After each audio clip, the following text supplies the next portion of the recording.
추수감사주일입니다.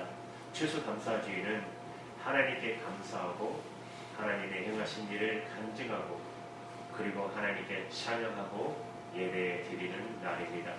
오늘 시편 본문 105편 말씀이 추수감사절을 그대로 보여주고 있는 것입니다.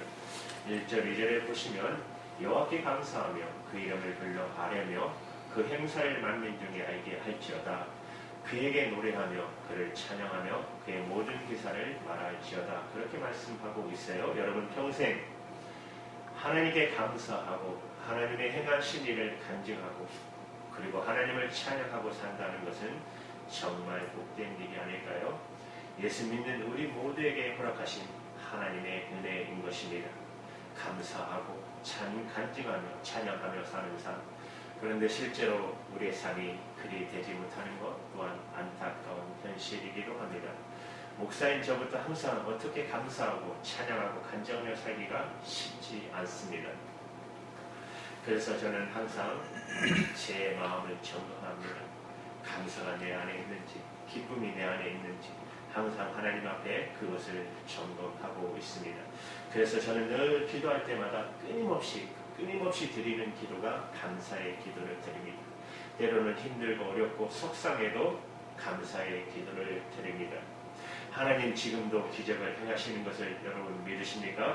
우리는 머리로는 그렇게 믿어요. 하나님 지금도 기적을 행하실 거야. 그러나 하나님 지금 내 삶에 기적을 행하실 거라고 믿지 않는 분들 저 의외로 많이 있어요. 그래서 보면은 기도도 못하는 분, 기적을 일으켜달라고 내가 병에 걸리고 가족이 불치병에 걸렸을 때, 사업이 잘 안 될 때 기적을 일으켜달라고 하나님께 기도도 하지 못합니다. 왜? 믿음이 없으니 안 일어날 거라고 생각하니까. 기적이 안 일어날 거라고 생각하니까 괜히 기도했다가 되어지지 않으면 어떻게 그런 생각하시는 분들이 있을 것입니다. 여러분 그러므로 오늘 추수감사주일이 중요합니다. 그냥 맹놓고 살면 그러면 우울한 마음, 좌절하는 마음, 낙심한 마음, 슬픈 마음 그렇게 인생을 우리는 망치게 될 것입니다. 하나님께서 왜 굳이 하나님께 감사하라, 하나님이 행하신 일을 간증하라, 그리고 찬양하고 예배하라고 말씀하셨을까요? 우리를 수렁에서 건져내시기 위함입니다. 우리의 삶의 분위기를 완전히 바꾸시려고 하는 것이에요. 실제로 우리 삶 속에서는 감사의 제목이 엄청나게 많이 있지 않습니까? 그것을 보는 눈이, 영적인 눈이 열렸는지 안 열렸는지가 문제일 뿐이지 오늘 그 영적인 눈이 열리시기를 바랍니다. 사랑하는 여러분, 지금도 여러분 실제로 삶 속에 하나님의 허락하신 은혜는 참으로 크지 않습니까? 여러분 아무리 힘들고 어려운 일이 많아도 하나님께서 여러분을 사랑하셔서 독생자까지 주셨어요. 여러분 이 사랑이 변했습니까? 하나님께서 여러분을 위해 독생자까지 내어주신 그 사랑 달라졌을까요? 지금 내가 겪는 어려움이 아무리 커도 독생자까지 주신 하나님의 사랑은 영원히 나에게 임하여 있는 것입니다. 예수님께서 여러분을 대신해서 십자가에서 피 흘려 죽으신 그 은혜 변했습니까? 언제나 동의합니다. 예수님은 여러분을 위해 피 흘려 주시기까지 여러분을 사랑하시고 그 은혜로 구원을 받지 않았습니까? 여러분 하나님이신 성령님께서 세상의 만물보다도 더 더러운 내 마음속에 성령 하나님께서 오셨습니다. 그래서 지금 우리가 예수를 믿고 있는 것이 아닙니까? 여러분 이것 상상할 수 없는 은혜가 아닙니까? 지금 내가 살면서 혹 어려움을 겪는 일이 있더라도 내 안에 성령님께서 오셔서 나와 함께 하시는 이 은혜는 정말 믿어지지도 않는, 상상도 되지 않는 기적이 아닙니까? 하나님의 기적이 지금도 역사하는가 그랬는데 많은 분들이 그것을 잘 믿지 않으려고 생각합니다. 여러분을 위해서 여러분을 대신해서 독생자를 내어주신 하나님, 여러분을 대신해서 당신의 피를 십자가에 흘려주신 주님, 지금 내 마음에 오신 성령의 하나님, 이 기적을 도대체 무엇이라고 설명하시겠습니까? 상상 안 되는 기적을 우리 속에 우리는 살고 있지 않을까요? 기적은 지금도 일어나는가? 저는 아멘입니다.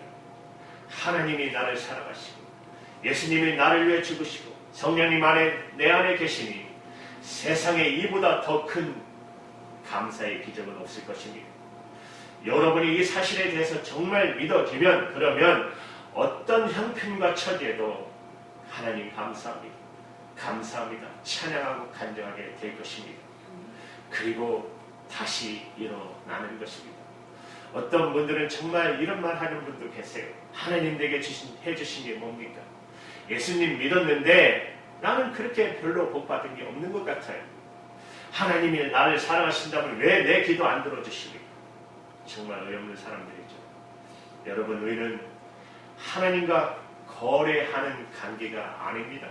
하나님 나에게 뭔가 좋은 거 주시면 감사하고, 하나님 별로 주신 게 없으니까 나는 감사할 것도 없지. 하나님과 우리 사이의 거래 관계가 아닙니다. 사랑하는 여러분, 우리가 처음 구원받았을 때 전적으로 하나님의 은혜로 우리가 아무것도 한 것도 없는데 완전한 하나님의 베푸신 전적인 사랑으로 우리가 구원을 받지 않았습니까? 그 은혜는 지금도 변함이 없는 것입니다. 우리의 삶 전체가 하나님의 은혜로 덮여져 있는 것입니다. 여러분, 이것을 깨닫고 보면 우리 삶을 돕는 감사라는 게 뭔지 알게 되는 것입니다. 내 삶 전체를 하나님의 은혜로 덮고 있으니 우리는 정말 삶을 돕는 하나님의 은혜의 감사가 하나님께 올려드리는 것은 마땅하지 않겠습니까? 우리가 그렇게 살 수 있게 될 때 우리의 삶의 기적이 일어나는 것입니다. 하나님께서 우리의 삶을 보실 때 어떻게 하면 우리가 다시 살아날 수 있을까? 어떻게 하면 정말 복되게 살 수 있을까? 그래서 우리에게 추수감사주의를 지키게 하신 것입니다. 기억하라. 하나님의 은혜를 기억하라고 하셨어요. 하나님의 행하신 일을 기억하라. 오늘 보면 5절 6절 말씀을 보십시오. 같이 읽을까요? 시작. 그의 종 아브라함의 후손 택하신 야곱의 자손 너희는 그가 행하신 기적과 그의 lep과 그의 입의 판단을 기억할지어다. 6절 같이 읽나요? 네. 제가 잘못 봤나? 제가 읽을게요. 잘못했네요. 주님께서 이루신 놀라운 일을 기억하라. 그 이적을 기억하고 내리신 판단을 생각하라. 그의 종 아브라함의 자손아 그가 택하신 야곱의 자손아 피값 주고 사신 내 자녀야 또 교회야 하나님의 행하신 일을 기억하라. 그런 뜻입니다. 저번에도 한번 말씀드린 적이 있어요. 춘천에 있는 중앙장로교회 아주 모범적인 교회에 이름 나 있습니다. 예배당도 크고 아름답게 잘 지어진 교회인데 그런데 그만 그 교회당에 불이 나서 그 예배당이 다 타버렸어요. 어떻게 이런 모범적인 교회가 좋은 교회가 이런 일이 생기나. 그런데 놀랍게도 1년 만에 예배당이 다시 더 좋고 아름답게 지어 하나님께 봉헌했습니다. 세상에 어떻게 이럴 수 있을까? 그 교회가 정말 좋은 교회라는 것을 느낄 수가 있지 않습니까? 교회가 어려운 일을 겪어봐야 그 실상을 알 수 있잖아요. 그런데 그렇게 될 수 있는 것은 그 교회를 담임하는 목사님께서 간증하신 걸 들어보니까 그 비밀이 감사했다는 거예요. 큰 화재가 일어났을 때 솔직히 책임 논란이 일어날 수 있잖아요. 누가 잘했냐 잘못했냐 그렇죠? 그런데 그런 말 한마디 없게 했다는 거예요. 화재가 일어나고 한 다음에 가장 잘한 일이 뭐냐면 소방서를 찾아가 소방대원들에게 음식과 떡과 음료수를 대접하고 감사 인사를 드렸대요. 교회 안에서 슬슬 이제 불평이 있기 시작한 거예요. 소방서가 빨리 와서 대응해줬으면 이렇게 다 타지는 않았을 거예요. 좀 더 정확하게 진행했으면 이렇게 다 타지는 않았을 거라는 그런 원망들이 교회 사람들에게 일어날 때 목사님께서 빨리 판단하시고 이렇게 해서는 안 되겠다. 그래서 소방서를 찾아가서 감사의 기도를 드렸다는 거예요. 여러분 분명히 아셔야 합니다. 여러분들이 혹시 고난을 겪을 때 원망, 비판, 불평이 나오면 회복하지 못합니다. 하나님께서 우리 아무리 힘들고 어려운 형편 속에서도 하나님의 베푸신 은혜는 변하지가 않습니다. 감사를 잃어버리면 일어나지 못합니다. 여러분 인생 가운데 이렇게 화재가 일어날 것 같은 어려움을 겪는 분, 혹시 이 방송을 듣는 분 중에 있을 수도 있어요. 어떻게 일어나실 겁니까? 하나님을 믿는 우리에게 길은 딱 하나입니다. 그 가운데서도 하나님의 은혜를 감사하는 것입니다. 나를 위해 십자가에 달리신 주님을 바라보며 그 독생자를 하나님을 정말 믿으면, 지금도 내 안에 계신 성령님을 믿으면 어떤 처지나 형편에서 우리는 하나님께 감사할 수가 있습니다. 그래서 시편 기자는 주님을 바라보라고 우리에게 계속 권면하고 있는 것입니다. 본문 3절 4절 보시면 같이 읽을까요? 시작. 그의 거룩한 이름을 찬양하라. 여호와를 구하는 자들은 마음이 즐거워지도다. 여호와의 그의 능력을 구할지어다. 그의 얼굴을 항상 구하시어다. 아멘. 개역 개정을 읽어드리면, 주의 거룩하신 이름을 찬양하며 주님을 찾는 이들은 기뻐하라. 주님을 찾고 그의 능력에 힘써 사모하고 언제나 그의 얼굴을 찾아 예배하려라.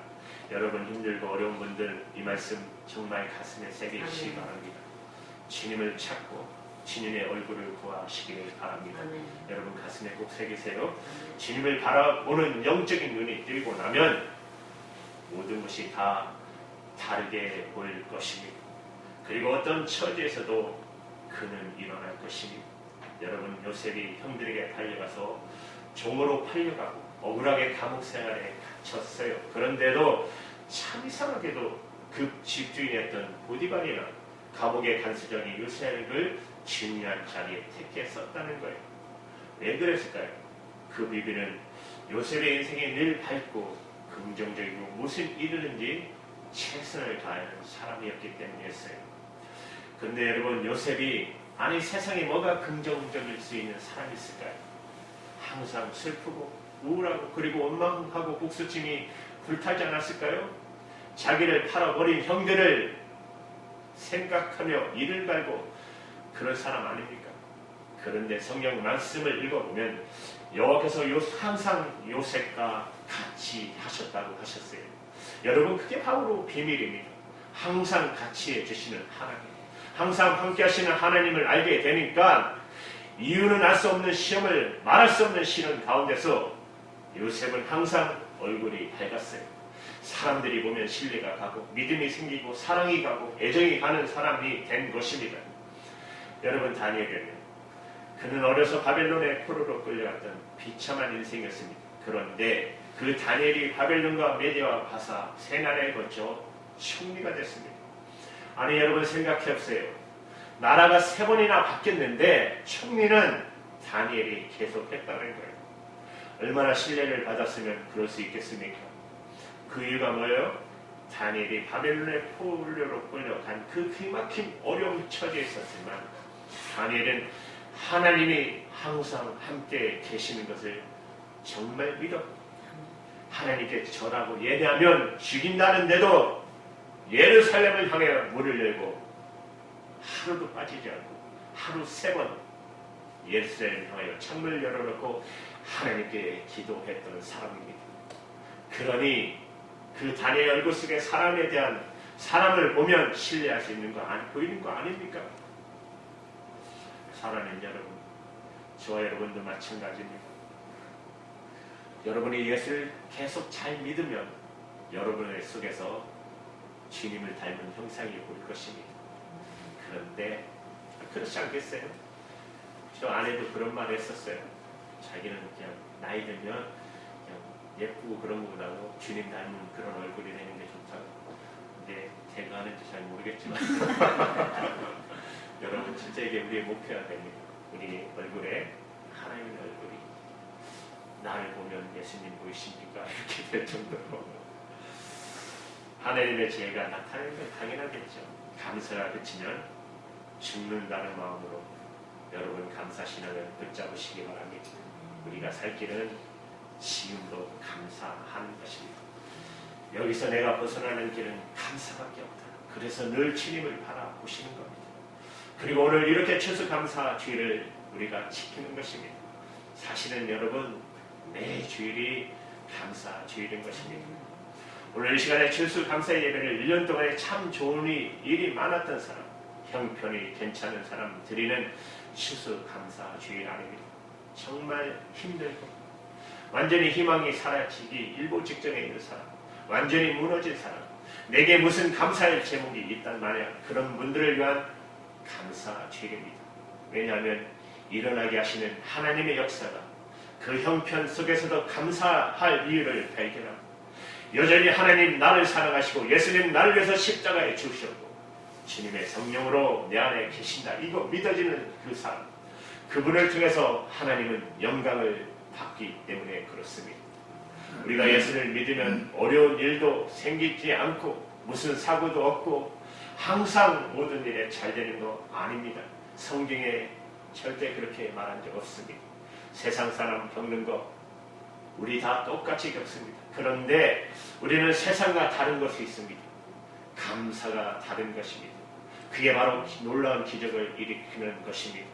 우리에게는 그 모든 어려운 일을 뛰어넘은 하나님의 은혜가 있기 때문에 그렇습니다. 그리고 감사의 눈에 띄면 그러면 우리의 삶의 모든 형편에서 감사의 기적과 같은 역사를 우리는 살게 되는 것입니다. 그 은혜가 너무너무 감사해서 하나님께 추수감사 주일을 지키는데, 우리가 감사의 주일을 지키며 하나님께 감사를 표현한 방법이 우리가 드리는 작은 헌금밖에 없습니다. 그래서 추수감사 주일 헌금을 드리는 것입니다. 매년 우리가 전통입니다. 우리 교회 전통은 이 헌금에는 하나님을 향한 우리의 마음, 사랑, 감사를 그대로 담겨 있어요. 하나님은 우리의 형편 처지를 다 아세요. 감사하는 마음으로 드리면 되립니다.